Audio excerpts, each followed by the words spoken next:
Welcome back to another episode of the Quillette Cetera podcast. You're with me, Zoe Booth, and today I'm with Anthony Rispo. Anthony is a writer, independent researcher, and a co-host of the Discourse Lab podcast. Anthony recently gained a psychology degree from Columbia University, where he specialized in social cognition and sociopolitical behaviour.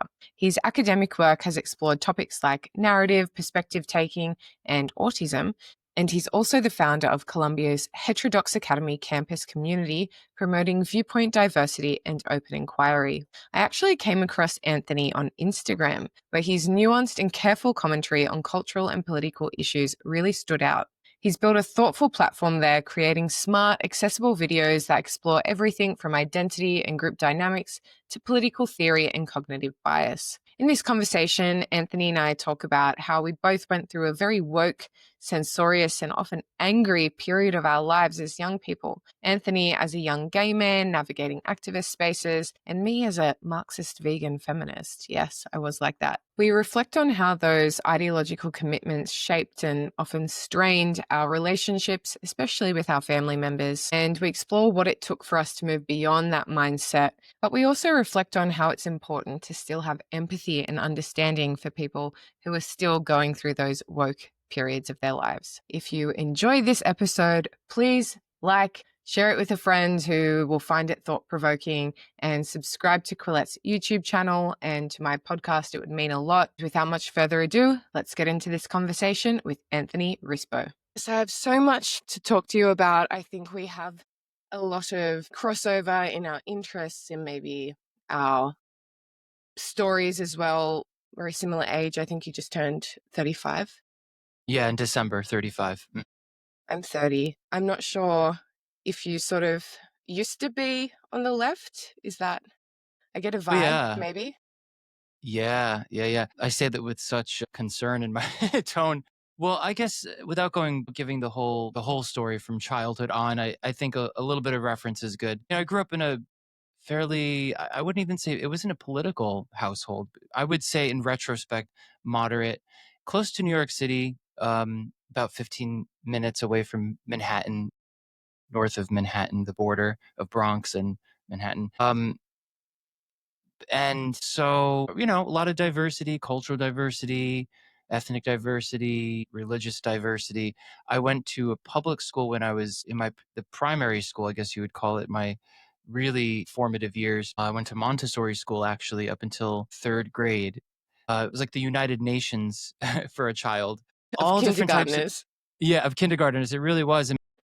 I'm obviously kidding, but that's what I remember. I remember all colors and types and Can I ask backgrounds. And about your background? I was trying to yeah, see. Rispo? I don't know. Could be anything. I know. Yeah, it's ambiguous. There's a lot of Italian. So Okay. my father's from Naples, Italy, and my mom's side is Sicilian, and paternal side Sicilian, Southerners. maternal side. Yeah, exactly. And I get mistaken for Middle Eastern all the time, and sometimes even I got Spanish the other day from Spain, and I got French once. It's a whole mix, but it actually there's some truth to that because all those countries invaded Southern Italy. Exactly. Exactly. But so, I mean, I was exposed to a diversity of people, and long story short, switched to Catholic school in fourth grade, more homogenous, Italian, Polish, Catholics, and then moved further north from where I was, just up the line about an hour, and went to high school, public high school. And throughout all that time, so I was 15 when I moved, and all that time I didn't really engage in politics. I had a bit of a shift in my religious views. I mean, I grew up very Catholic, still moderate, wasn't like an extreme, person about it. But it's funny, I'm kind of thinking of this off the cuff. Like, I had a modification of how I thought about religion at around age 16. I think that kind of went in tandem with like what I was starting to think about sexuality and who I am as a person, my identity and things like that. But yeah, other than that, I, started as soon as I started to vote. Obama was my first president to vote for. That's as far as I could remember. That's when I was on the left, but of course it wasn't quite as we think of it now. I'm going to pick up that thread of sexuality if you're comfortable talking Oh about yeah, it, because totally. one of the ways I discovered you on social media actually is my best friend is gay. He's a very, Yeah. we would say, based gay man who's, over time taken issue with a number of the sort of ideological orthodoxies that he's felt pressure to go along with Oh yeah. in gay spaces. And yeah, and he sent me a few reels of yours, and I see that, you do talk publicly about being gay, and Oh yeah. about the ideological sort of groupthink in those spaces. Do you want to say a little bit more about your experience with that? Yeah, and it's funny because it's not the sexuality part that's uncomfortable. None of it's uncomfortable to talk about. It's just the fact that it's kind of like an alternate reality that we just came from this entire culture, or we're still in it, but this entire fog of leaning into identity and obsessing over it. And now to kind of do a post hoc on it, we kind of have to, we don't have to do anything, but I kind of look at my identity from a different lens, and kind of am trying to extract and pull apart and understand years ago why I attached myself to that, to the sort of a groupthink model. And in doing so, you have to have a metacognitive approach. Like, okay, I'm gay. That's obvious. So now, what does that mean for me in this new, with my new take on things? How does that and then you start saying things like, how does that interact with my, and then it's like, oh no, am I talking about intersectionality? But of course some of these things have some validity. There are aspects to all of us that are not, it's not monolithic. And but to segue from that, in terms of being monolithic, that's exactly what the problem was, is that I look back and think, well, I treated myself and thought of myself unilaterally just from that monolithic perspective, that I'm gay, so therefore I need to adhere to these sorts of principles and kind of mandates. And I never liked drag, and I couldn't really spot why. And now I know that it just, for me, it's at base level not my thing, but also I think it's kind of mockery of the feminine. It's sort of a caricature. That's my very I strong love view. drag.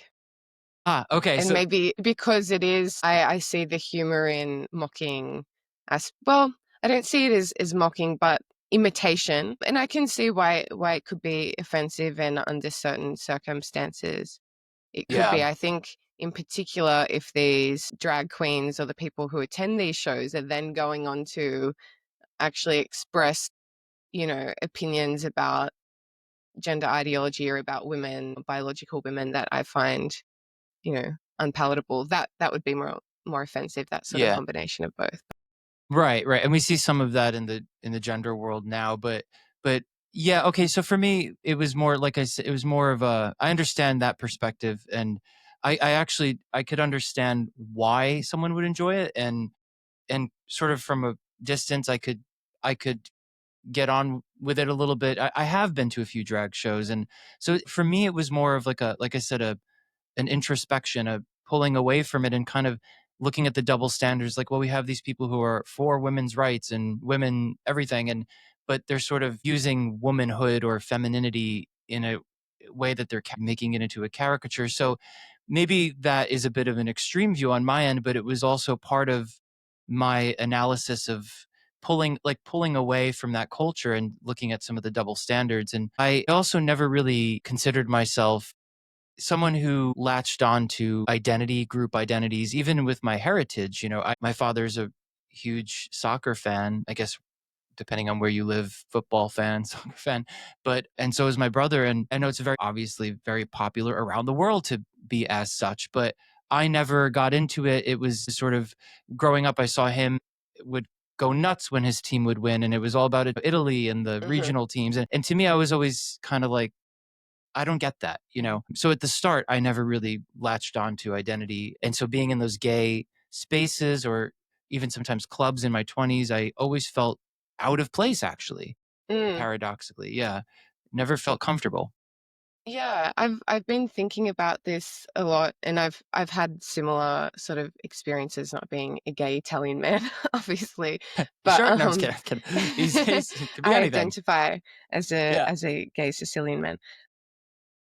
So I grew up in a pretty working class white area of Australia.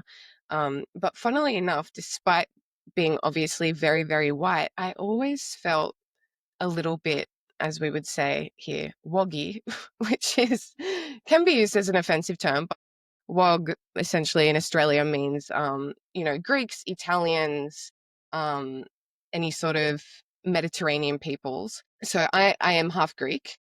I know There's a word maybe in, for yeah, There's a word for it. Wow. yeah. Okay. Okay. Go on. I kind of feel what's Don't go happening. around just using it I won't. willy-nilly because Yeah. I think in the UK it's extremely offensive. Here Hmm. it depends on the context, like it can be a pejorative, but it's not really anymore. It's like a very light pejorative. I But, see. because my mum is an Australian-born Greek and I went to Greece and realized, wow, we are so not Greek. But still, I felt a little bit different and I did feel a connection to a culture. And I've always been, and it's funny I say a culture like Australia doesn't have a culture, but in many ways, I think Australia does, and maybe the US as well. White people there do feel a lack of culture. And to come back around to Makes this, sense. we recently had on just this Sunday past a huge pro-Palestine march across the Sydney Harbour Bridge, which was it was approved last minute. It had to go through the courts to be approved because they were using perhaps our biggest landmark for a political reason, and a reason that's very divisive and that a lot of Australians don't necessarily ascribe to. And I saw these kids, some kids from, well, I shouldn't call them kids, they're adults now, Newcastle, these white kids.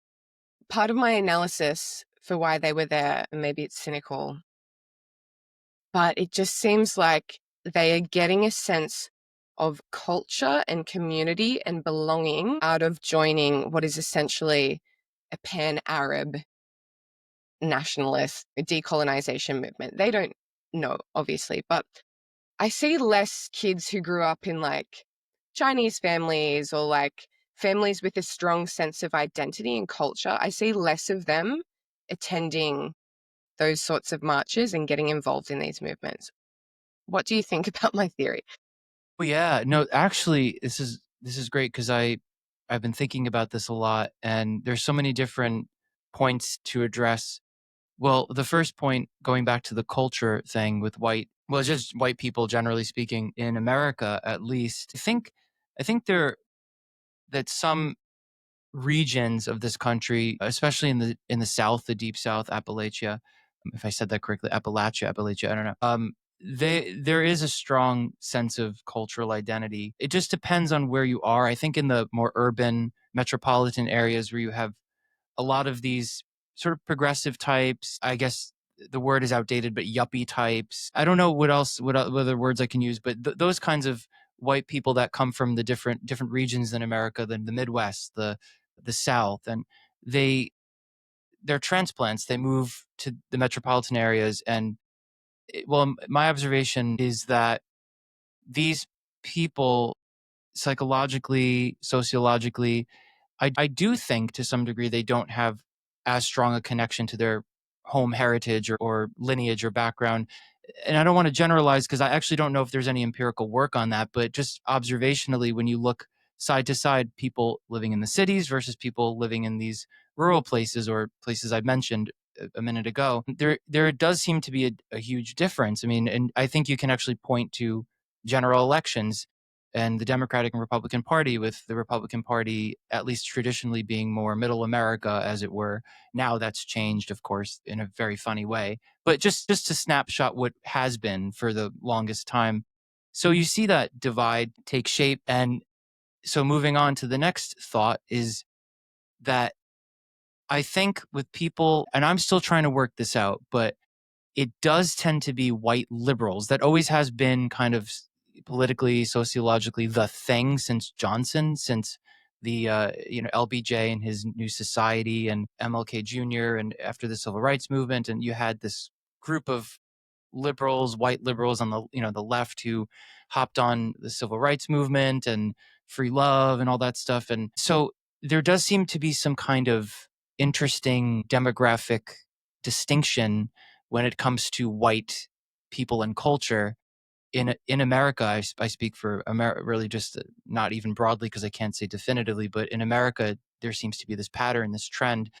And then I think with that, there's been years, decades of sort of admonishing traditional Americanism, castigating the white American and kind of getting it as a symbol, whiteness as a symbol of oppression, inherent, something that's a moral, an original sin, something that we can't quite fix, but it's there all the time. And we saw that manifest over time and take shape in different ways from the 60s to 2015 during the BLM movements. And so then now in comes this very fascinating piece of psychological literature that I just stumbled upon a few months ago called identity fusion.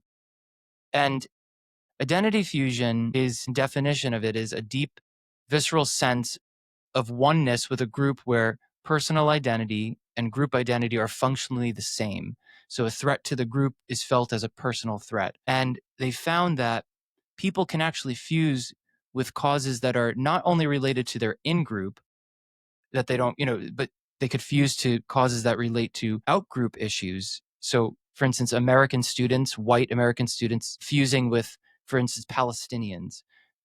So this fusion between white students, and they did the research on UK students and American students who were predominantly white, actually.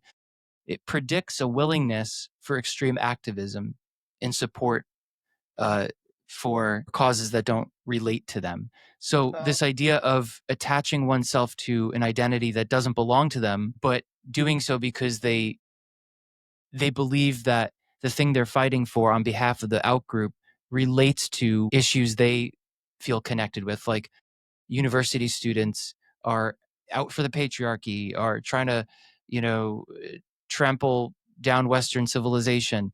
And so they see that in Palestinians and Gazans, and they see Israel as the oppressor. America's the oppressor. The West is the oppressor. So I think they find identity in other groups that don't belong to them, like you're mentioning this protest that just happened, partially because of this identity fusion that's taking. There's a very long-winded way of explaining it, but it's something I'm still working on to understand.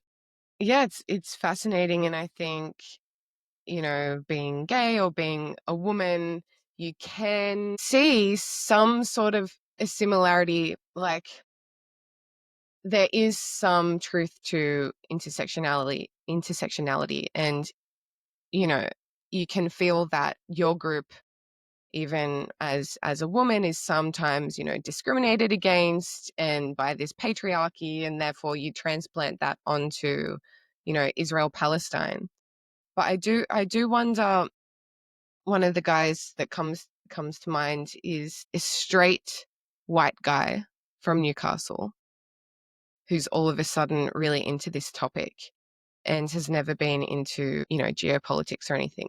I think for him it would probably be more perhaps like a mating strategy to signal to women that the types of women he wants to attract, which are probably, university educated, intellectual, smart women, that he is a good mate because he cares very deeply about the current thing.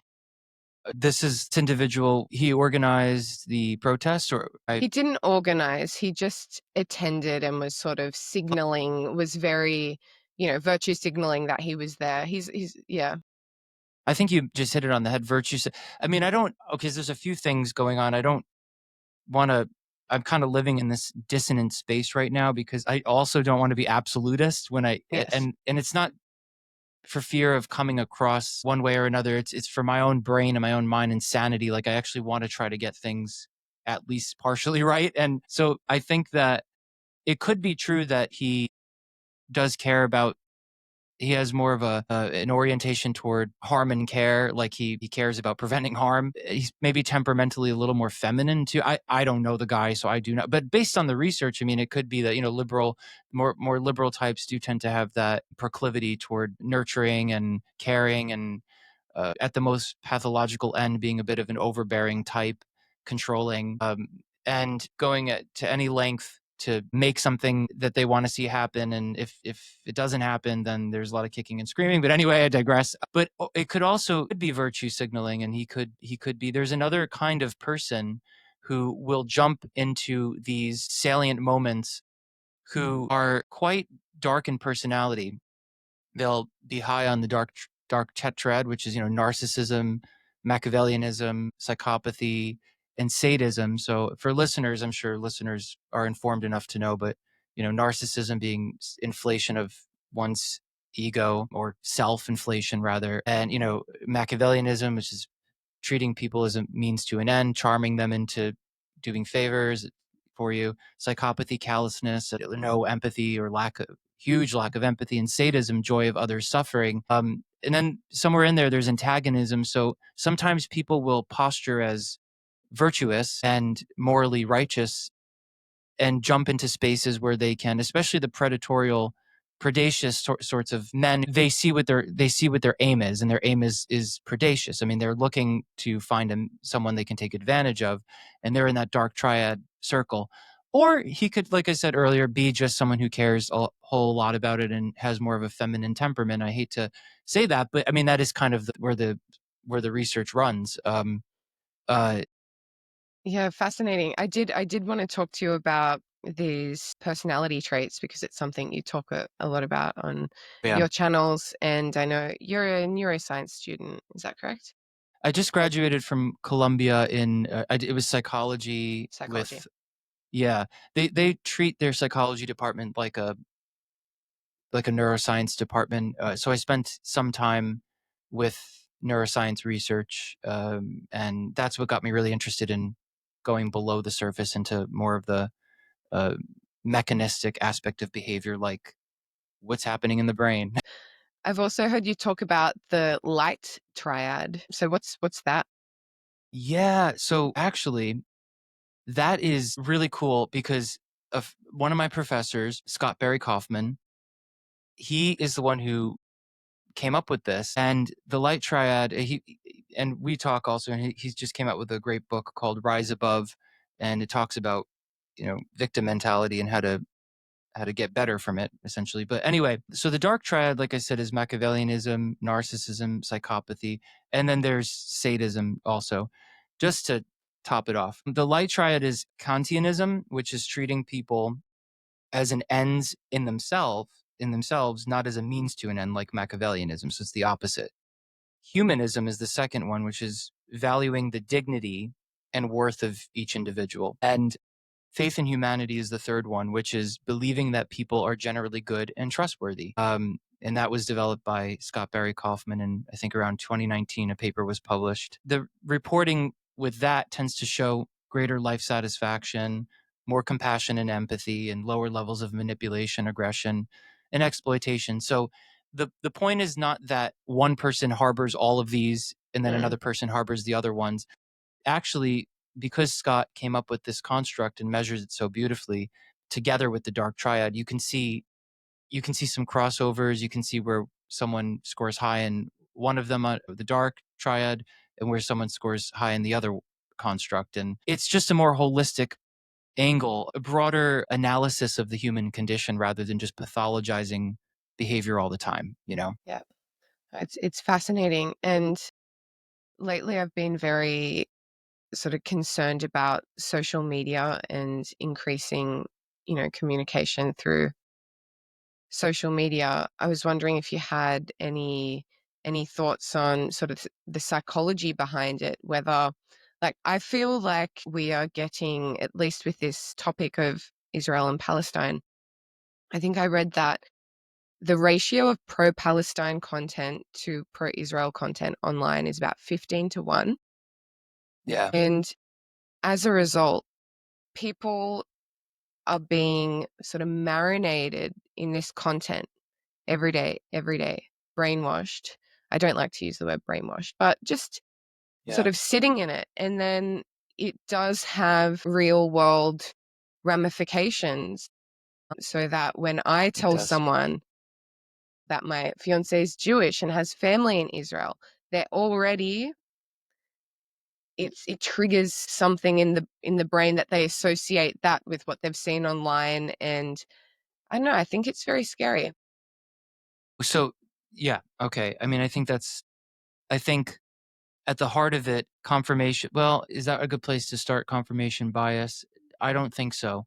I think it's much a lower level process going on, which is probably starting with the individual's temperament, how the person sees the world, their moral conviction, which is to say, it's like the way how they experience their beliefs as a moral imperative, essentially non-negotiables, resistant to compromise. There's some rigidity, cognitive rigidity there that could be adaptive, of course, when you're trying to negotiate, or in any interaction. When there's a negotiation, we're always referring to, even implicitly, to our moral convictions, especially if you're a person who's really in touch with them.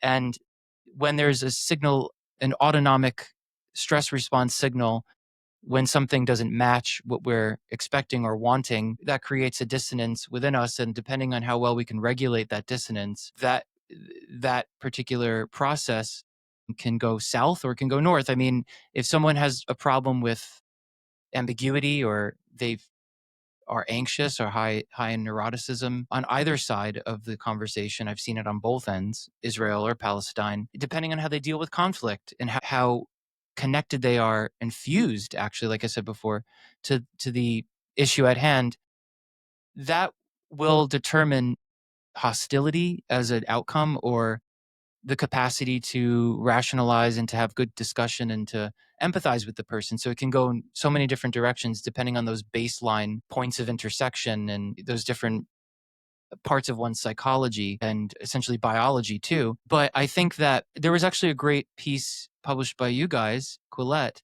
It was on YouTube, and it was by Claire Lehman. Is that am Yeah, I the saying her name? founder. Yes, my boss. Yes. And how embarrassed am I for saying that without knowing the founder of That's Quillette? okay. Yeah. Yeah. Is that it? Yeah. Yeah. I think she said women, I wrote it down here, aged 18 to 30 are now roughly 30% points more progressive than men Mm-hmm. the same age. And okay, so psychologically, I mean, I think that because females are temperamentally a little higher in trait neuroticism, which people get that, they twist that in modern thinking, and they make that a negative. It's not, it's actually quite adaptive. But when it's For looking after overpronounced, children, right? Or for yeah, seeing yeah, threats, yeah, yeah. And perceiving threats. there's Yeah. exact perceiving threat. There's a caring component to it, a nurturing component to it, a vigilance component, that where male vigilance is driven more by, testosterone and all that. Um, it's just, there's differentials, and they're real, and they're biological, and they're adaptive, and there's nothing wrong with high trait neuroticism. At baseline for women, it's a little higher than male baseline. But anyway, point is that if someone is higher in trait neuroticism, mixed with, maybe you bring the life events, adverse life events, and then adolescence into the mix, then you put social media, which is a huge moderating effect on all of this. It really does accentuate that. There's like a reward response time is so much quicker with social media, and the dopaminergic system is just continuously looking out for reward. And even if that reward is unhealthy, even if you're looking for assurance, well, I'm going to go to my smartphone, and I need this assurance. I need to know that I'm right about these people being terrible. And so there's like a community that's so expediently at one's fingertips and one's eyes, and it just it's an expedient reinforcement agent. Social media is not the cause, but it, like Jonathan Haidt's work talks about this beautifully. I mean, it just so happens that when you put social media into the mix, whatever you have at base is going to get amplified, especially temperamental aspects of a person, and especially adolescents, who are very curious people. So yeah, I mean, I was just interviewed on news network here in the States. I don't know if you guys know Newsmax, but for some people in the States, Sounds that's like, familiar. yeah, very conservative. Ooh. And it's like a no. But the anchor asked me this question too. And so, do you think that the response to the jeans commercial with Sydney Sweeney talking about her jeans, like a lot of progressive women came onto TikTok talking about how awful and fascistic that was. And I said, it's not social media per se, but it's social media is just another variable that accentuates the underlying disposition of the person. So yeah, that's Yeah. my take on it. I actually had a piece published today in Australia's Financial Review about Sydney Sweeney, and I actually had to get up to date on it because, every day, every week there's a new scandal, and often I just opt out if I don't think it's worth my time. But, I was asked to write about it and I thought, okay, let's see how I go. And I looked into it and I, analyzed it from a few key points, but one of them was sort of looking at it from an intersexual competition angle, which I think is an aspect of it, not a huge aspect, but that, she's a really good looking woman, and that a lot of the women attacking her, and I believe they were mostly women, were going for reputational threats, which is what women Yes. do in general, Reputation to savaging. Yeah. isolate and degrade her reputation from afar. And, Sydney as well, she's a registered Republican and, comes from a MAGA family or whatever, such a Yeah. crime. Right. So that was obviously an aspect of it as well. But she's good looking, but she's not afraid to be classically good looking. She doesn't try to obfuscate that through piercings or tattoos or cutting her hair super short, like maybe a Right. Billie Eilish might Right. do, Right.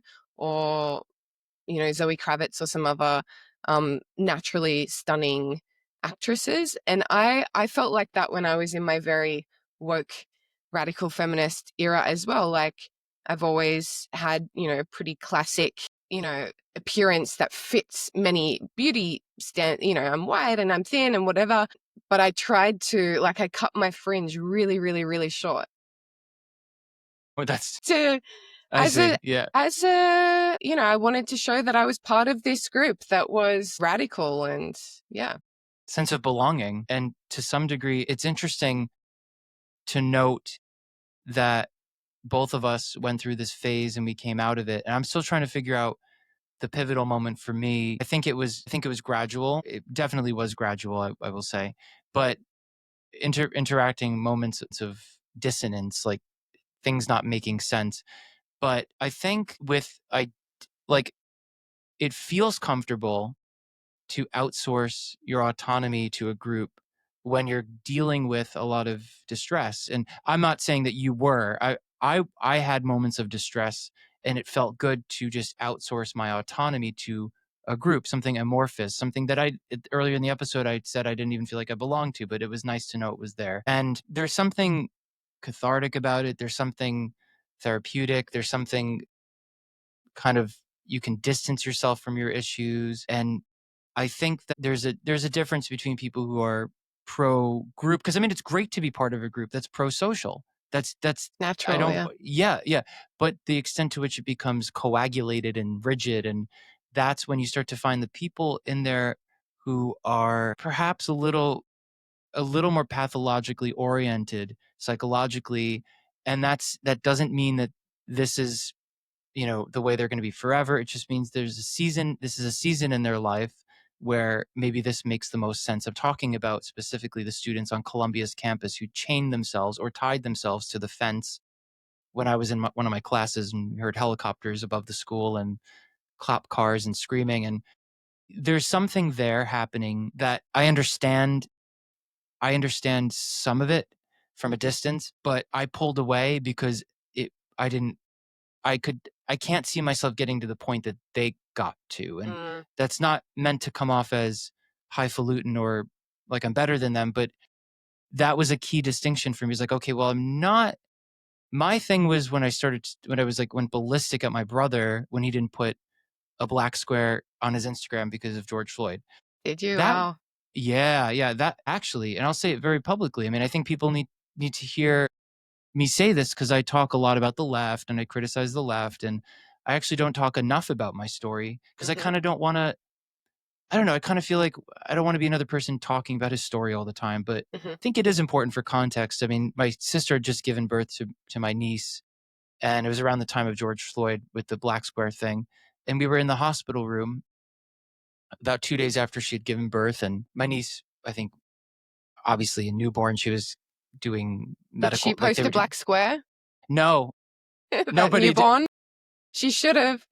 Oh yeah, how dare she? My goodness, yeah, that I have to tisk tisk. But my brother was in the room, and we started talking about it a little, and I got so activated, because he voted for Trump. And I started yelling in the hospital room, and I just, it was after those moments, it's like, whoa, something's wrong. Like, Zoe, I'm telling you, I remember vividly the black square diatribe and rant here. I was in this space where I am now, and I was moving stuff around, and my brother was downstairs, and we were going at it, and I just went nuts. And I was like, what is wrong with me after that? And I get chills a little bit. I'm not going to lie. Mm, And so I can't say that everyone who's doing that is experiencing what I experienced at the time, but I think it's probably more, parsimonious. The easiest description here is that that's probably what's happening to people, is this just emotion dysregulation. And there are other facets, other aspects that they're dealing with, that it just kind of orients them in this ballistic, kind of charged, antagonistic direction. And I'm yeah. interested in understanding what that is. Yeah. I have two similar experiences come to mind of me getting really angry and I think Really? storming out of a conversation with my aunt, who's not Mm, like a university educated woman or anything. And she mentioned boat people, which I'm not sure if you have that term in the US, no. just for illegal immigrants who arrive by boat. Now I get Obviously, we're it. an island. Yeah. Pretty simple. Now it's clear. Okay. Not a very creative name, but it became a pejorative, and this was probably around like 2008, something like that, where we were having waves of illegal migrants coming from like Malaysia and Indonesia into Australia by boat. And at that stage, I was, very young and really associated my whole identity with this progressive movement. And I was so disgusted, and I really, lectured her on how she can't use this term. And now Hmm. it's crazy to think, like, obviously it's a bad idea to have random people you don't know arriving in your country. Like, what the hell? Like, Right. obviously Exactly. it's Isn't that something it's bad. like, Yeah. and we were told this all. Yeah, exactly. I have stories like that too. It's amazing. The It's other one yeah. is Uh-huh. Caitlyn Jenner. Uh, So Caitlyn, when Caitlyn Jenner was on, I think she won Woman of the Year or something. right. And there was that front page sort of image of her, whatever. And someone from my university said she's a man or something, and I was so appalled. Well, I said I was so appalled, and I really, publicly hung out to dry this male, classmate, and said he was a transphobe and really lectured him. But I remember thinking at the time, I remember how I felt, and it wasn't that I was genuinely upset. I just felt like, and this is gross to admit, but I think it's important. I felt like I had the upper hand, and I could use that publicly I had that power over him. I just did, Uh, and I was going to use it because to get him to, it was just a power thing. It wasn't, and I was feigning offense. that's so interesting, the power thing. And I think a lot of it does come down to that. And when you dig deeper into the power thing, you get into control, which is, obviously that makes sense, power, but the more basic substrate, that need for control, that need to close the gap where ambiguity makes it much wider. And we all have that feeling, but it just depends on where we are in the moment, emotionally, psychologically, socially, whatever. And I think that feeling of needing to say something to correct someone, that urge, that impulse, that moral imperative to right the wrong, it felt like I needed to do that because I was being attacked. Back to the identity thing, identity fusion. And it's just, I think that also one thing that I'm starting to recognize, though, if I may jump just for 1 second to, I started to see a few videos on YouTube. I can't remember the YouTube channel, but it's a serious YouTube channel. I mean, it's an established YouTube channel, produced very well, and it gets a lot of hits, and it's clearly a conservative channel, religiously also, I think more Catholic. And this woman had two guests on over the course of a few months, and the gist is that, well, they're bringing back conversion therapy as sort of like implying that it's kind of a good idea for gays. And then they're bringing back this ridiculous literature, not the literature, this ridiculous theoretical work by I can't remember who, that said that, kind of necessarily attachment insecurity leads to homosexuality, which is so fallacious. And there's so many problems with that statement. I think if you think of woke as totalizing mindset, as punitive to some degree or another, mandating others to do or abide, a moral kind of construct to which the constituent parts must adhere and follow, or else social, you run the risk of compromising your social viability, credibility. And I do think that, I don't know if any of your listeners yourself know James Lindsay. He's started to work on this idea of woke right. And I get it. I think that you see these people talking about whiteness on the left, like kind of this inextricable link between the woes of the past and being white, and that they've come up with this new construct just magically, metaphysically, that you're white, so you there's whiteness, sort of psychotic actually. But then you see people talking about attachment insecurity as if it necessarily leads to homosexuality. Now, these are different frameworks, but in my mind, logically, scientifically, empirically, they're both completely unfalsifiable and they're crazy. Why I just, when people say, I posted that thing on my stories today on Instagram saying, people want me to be even-handed, and we still have a lot to talk about the left being the way it's been, punitive, censorious, all that stuff. But there is this ugly part poking out. And the thing, I think that the problem is that they're connecting conversion therapy and homosexuality with the gender ideology stuff. And they're two different things. When it comes to gender dysphoria, gender identity, when it comes to changing your pronouns, you have to actually, there are positive aspects. And I don't mean that qualitatively, I mean in terms of there are additives. You have to actually medicalize, you have to add, you also have to on people's rights by changing, for instance, what Joe Biden wanted to do. Actually, it was long before him, Title IX, which basically says you will get in trouble if you use the wrong pronouns. And New York City in 2015 implemented a policy where you misgender someone the first time, that's okay. It's a mistake. You misgender the second or third time, well, that could be a $250,000 fine. Literally, wow. I have the PDF for that. It's crazy. And it's there are, for gender ideology, there's a medical component, there's an ethical component.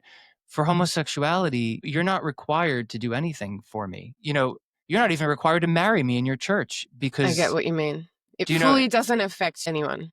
It doesn't, and for those who say, well, you're getting married, so that there is really no argument there. Well, you're getting married. All right. And if I'm, if you, we don't even have to agree on the term, that's fine. I'm totally, if you don't have to like me. I don't even care. And churches are protected under the ministerial exception in America, where it's loads right onto, separation of church and state. It's called the ministerial exception, where churches have the right to essentially fire staff without really an explanation. Staff or people who partake in the workings of the organization, they don't have really a fight. It's because of that legal separation. So, but with gender ideology, you're dealing with a very different beast. And Yes. And I don't like the fact that they're being put together, fused, and Yeah. Yeah, you do see a lot of that both on the right and on the left, but as you know, yeah, the right, I mean, they do it with Jews as well, that Jews brought in this, gender ideology in the first place, or all of the, I'm not sure if this is related. Yeah, that all of the ills that, both of us have, our gripes with woke ideology, we're sort of tracking along. We agree with these people on the right. Yes, we agree, these woke aspects of society or whatever are wrong. And then they diverge and they say, and it's because the Jews did it. And I go, well, I'm not with you there. Yeah, you're absolutely right. And somebody posted, I posted something on my Instagram about this identity fusion thing about, it was a story that CNN posted about a trans woman in Colombia, the country, who was killed in broad daylight. And how my gripe was that CNN covers that, but not the, constant murdering of people in the Middle East who are queer and all that stuff. And the word trans woman, somebody commented and said, woman, question mark. And I'm like, that's the semantics though. It's called trans woman. I'm not validating. It's like, I'm not saying this person is now magically a woman. I'm saying so it's like, no, stop. Smack your hand. I'm not going there with you. I'm not, it's like, we're just like, I'm not doing that, but so anyway, I think the last thing I'll say about that is, what I'll cap it off with is that it's just a quagmire right now. We're standing on very, difficult territory. We don't know where we are with. Yeah, I also feel like that, and I don't know whether I'm too online. And if I spent more time offline, I'd feel a bit, well, I'm sure I would feel a lot better, but it's hard we don't know where we are until we've gone through it really and look back. And it feels like a very scary and weird time. Well, I agree. So I think about this sometimes too. I think, am I just online too much? But then you know what? Then I look at New York City, and then I look at Zoran Mamdani, who's the mayoral candidate, and fine, he could be an online sensation, and that's why I don't care. The point is, it's happening. Crime in New York City, even if it's lower in certain spots and areas in terms of the data than years past, people are feeling it, they're seeing it. They have the migrant issue from a few years ago. These are real things that we're seeing, and I'm reminded that, okay, I'm not just too online. I'm seeing these issues in real time. Yeah, So, definitely. Yeah, and here as well, like even some of my Jewish and Israeli friends say it's not that bad if you got off social media, you're seeing the worst aspects of anti-Semitism or whatever. But I'm like, a car was literally firebombed in the street next to me because a Jewish lady used to live there. So it's like, see, that goes to the yeah. It is a reality, and I'm constantly having this fight within myself of how bad is it? Are you, paranoid about it? But also like real life, experiences, or even beside that, just like joining any sort of group, like, going out and meeting new people, like we went to a pub trivia night, and it divulged into, Israel, Palestine. It's like constantly there under, especially in left-wing sort of spaces, obviously, like if you're going to any sort of arts or cultural event, it's just there and it feels inescapable. And talking about fusion, like it is a topic I do feel fused with, unfortunately. Like I feel like it has like real life ramifications for me, my family, and like my future children. And it feels extremely personal. And I know that for a lot of these people who are marching or joining these protests, whatever, it's not like that. And for them, it's just, a good cause to get behind. But for me, it feels so personal. And I actually, if you have any psychological advice on how to, deal with this, I suppose, like I want to not get so upset. It's not fun. Oh, because I'm not a clinician, but I know I know for myself, at least just from human to human perspective, and I guess based on I have worked a lot on my my anxiety over the years, and my need for closure, these are all psychological terms, they're also colloquial, but like there's actually a need for closure.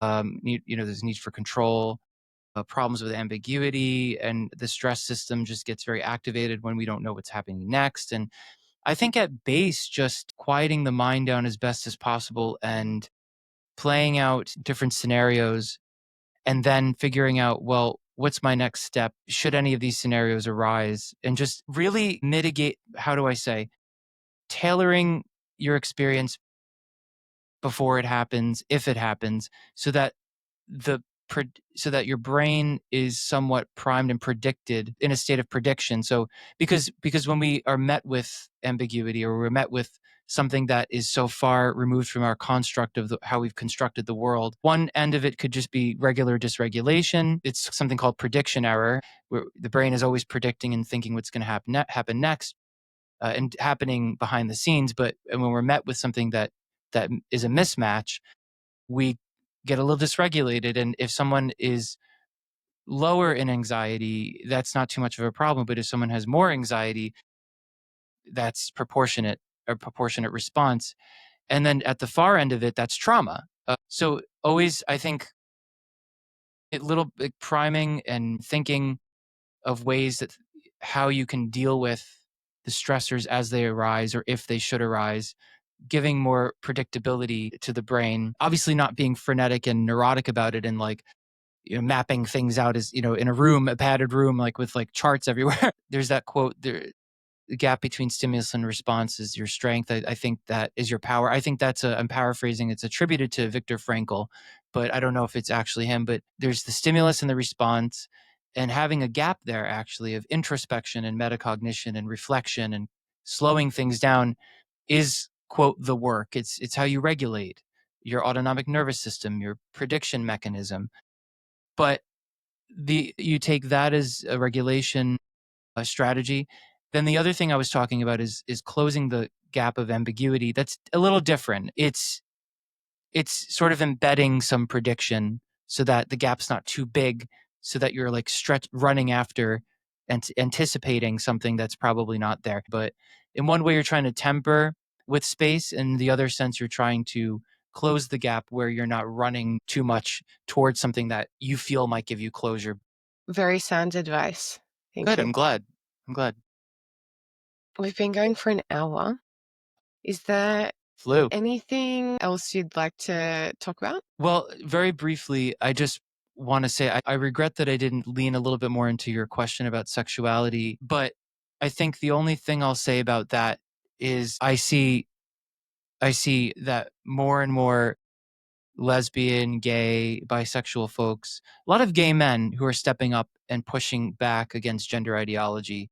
And I don't have much to add other than I feel like I saw this coming, and I think that it's only going to get stronger. And I think gay men will be probably at the sort of in the forefront of this. Actually, they kind of are now. I hope that we can, and I'm going to sound like lovey-dovey now, but I really do mean this. I hope that we can iron things out in, rationally, peacefully, and we can actually talk to people who are experiencing distress, and then weed out maybe the bad actors who maybe we can see the bad actors where they are and just, okay, bye, we don't have to interact with them.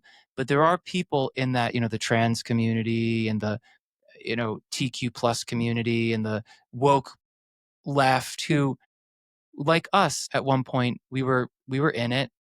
And I just want people to sort of think, if they've had an epiphany like we have had, just to always remind yourself where you were at one point, and that there's probably lots of other people who are there now who are malleable and will wake up to using their own minds, and you just have to be there for them if you can. As an example, don't just take this moment for yourself and, repudiate anything that is what you once were. That's all. It's a beautiful sentiment, and I agree. Yeah. It's tricky. And maybe there's also a feeling like I passed through that, so you should too. Like Yes. Like I saw the light, you should as well. How dare you not see the light? Yeah. Yeah, right, exactly. But Or yes, I was grown out of it by that age. Yeah. Right, Yeah. right. It's hard. It's a bit of a practice. Yeah. But Well, anyway. Anthony, thank you so much for joining me today. It's been a pleasure talking to you. Thank you for having me, Zoe. This is such a pleasure and an honor. I love Quillette, and yeah, thanks for having me. I love what you do too. And yeah, Thanks. we'll have to do it again. We have many other topics to discuss. That'd be great. Would love that. Yep. Thank you.